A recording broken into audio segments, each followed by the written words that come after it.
Christ under the rubble. We are angry. We are broken. This should have been a time of joy. Instead, we are mourning. We are fearful. More than 20,000 killed. Thousands are still under the rubble. Close to 9,000 children killed in the most brutal ways. Day after day, 1.9 million displaced, hundreds of thousands of homes destroyed. Gaza, as we know it, no longer exists. This is an annihilation. This is a genocide. The world is watching. Churches are watching. The people of Gaza are sending live images of their own execution. Maybe the world cares, but it goes on.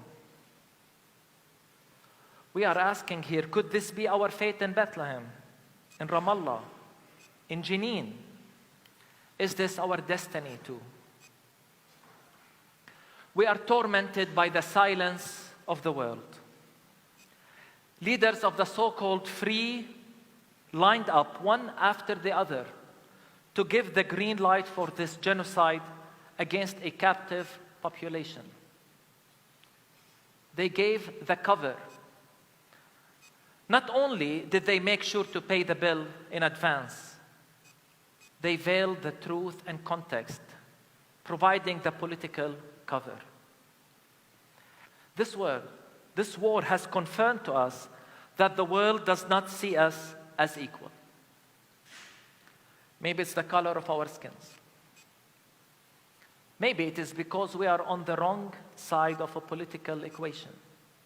Even our kingship in Christ did not shield us. So they say, if it takes killing 100 Palestinians to get a single Hamas militant, then so be it. We are not humans in their eyes. But in God's eyes, no one can tell us that. The hypocrisy and racism of the Western world is transparent and appalling. They always take the word of Palestinians with suspicion and qualification. No, we're not treated equally. Yet on the other side, despite a clear track record of misinformation, lies, their words are almost always deemed infallible.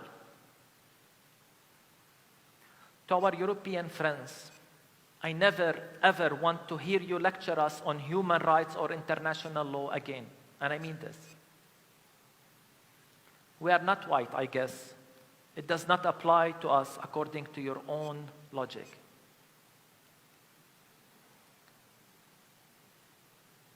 In this war, the many Christians in the Western world made sure the empire has the theology needed. It is that self-defense, we were told. And I continue to ask, how is the killing of 9,000 children self-defense? How is the displacement of 1.9 million Palestinians self-defense? In the shadow of the empire, they turned the colonizer into the victim and the colonized into the aggressor. Have we forgotten that the state they talked to, that state was built on the ruins of the towns and villages of those very same Gazans? Have they forgot that? We are outraged by the complicity of the church. Let it be clear, friends. Silence is complicity. And empty calls for peace without a ceasefire and end to occupation, and the shallow words of empathy without direct action, all under the banner of complicity. So here is my message. Gaza today has become the moral compass of the world. Gaza was hell before October 7th, and the world was silent. Should we be surprised at their silence now?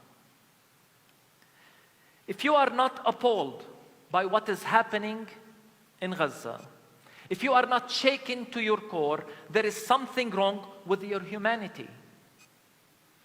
And if we as Christians are not outraged by the genocide, by the weaponization of the Bible to justify it, there is something wrong with our Christian witness, and we are compromising the credibility of our gospel message. If you fail to call this a genocide, it is on you. It is a sin and a darkness you willingly embrace.